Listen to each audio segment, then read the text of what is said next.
Hi everyone, Lakita from Tandem Trouble here with your One Hot Minute. Today I want to talk to you a little bit about some of the things you can do with your ring sling tail, particularly reinforcing for a seat on a bouncy toddler.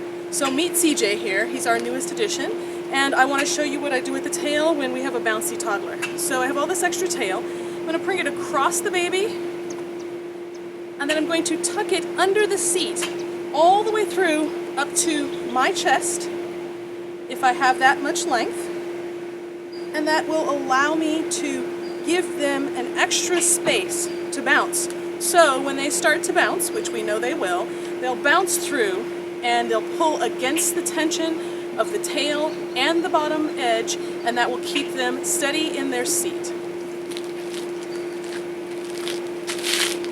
Thanks so much for joining me. Have a great afternoon.